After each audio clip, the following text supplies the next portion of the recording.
Kumusta ho nato ang karsada nga gihimuan og taytayan sa Barangay Malubog, Cebu City nga gisugdan muupat ka tuig na ang nakalabay. Ano ang report ni Alan Domingo? Ang sige paglihok sa yuta nga nag-us-os ang hinungdan nga naguba ang karsada kinahanglang himuan na lang og tulay isip solusyon sa problema. Tuig 2022 giadto sa GMA Regional TV Balitang Bisdak ang road project diin gipahimuan nila og mga haligi alang sa taytayan. Nasaran nga adunay kapin 60 milyones pesos ang gigahin sa proyekto nga naa sa Trans Central Highway sa Barangay Malubog nga moray akses sa mga tao padung sa lungsod sa Balamban og mga kasikbit nga dapit. Pipila ka tuig ang nakalabay. Gibalikan namo ang proyekto og wa pagihapon mahuman.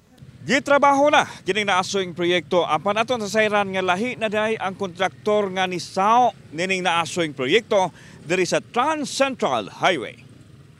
Duha ka buwan na matod pa nga gitugyan sa unang kontraktor ang proyekto sa misalo nga kontraktor. Sila na ang nagbutang sa mga sheet piles o filling materials sa proyekto. Sa Domingo, duty may sa Domingo.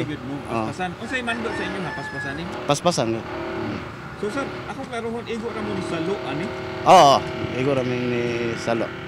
Gidugang sa foreman sa proyekto nga padayon ang ilang pagtrabaho aron mahuman sa gidakdang panahon. Limitado hinuon ang iyang pamahayag kay wa diha ang ilang labaw. Samtang gihangop sa mga tao sa dapit nga napadayon na ang pagtrabaho kay hasol alang kanila ang kaabog panahon sa ting-init ug lapukon usab kaayo konting uwan. Delikado sa mga motorista gani aduna namatod pay na aksidente. Kay dugay kay nahuman sir ba? Dugay kay nahuman ang ilang project murag ang kuan kay ilang trabaho ba hinay. Upat na ka tuig ug 8 ka buwan. 2021 man sir.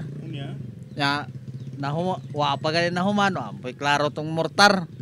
Samtang ana pa sa project site ang mga kagamitan sa unang kontraktor apan wa diha ang ilang mga labaw.